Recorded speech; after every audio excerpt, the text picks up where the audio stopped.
தெரியாது. ஏன்னா அப்பெல்லாம் தப்புன்னா என்னன்னே தெரியாது.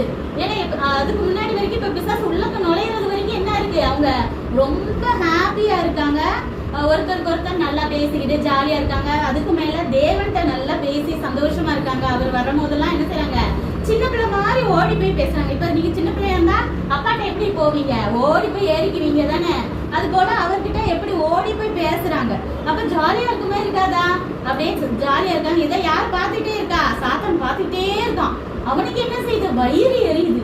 என்னடா இது, நம்ம பரலோகத்துல இருந்தோம், நம்மள கீழே தள்ளி விட்டுட்டு இவர் யாரையோ படைச்சிட்டு இப்ப அவங்கள கொஞ்சிட்டு வேற இருக்காரு அப்படின்னு சொல்லிட்டு அவனுக்கு என்ன வயிறு எரியுது. இது எப்படியாவது கெடுத்து விட்டுறணும் அப்படின்னு சொல்லிட்டு வெளியே காட்டுல இருக்க ஒரு மிருகம் தான் என்னதுன்னா பாம்பு. சரியா, அது தோட்டத்துல இல்ல, வெளியே எங்க இருக்கு, காட்டுல இருக்கு. அப்ப அவன் என்ன செய்யறான்னா, சாத்தான் யாரு இடம் கொடுப்பாங்க அப்படின்னு பார்க்கும்போது இந்த பிசாசு தான் இடம் கொடுக்குது.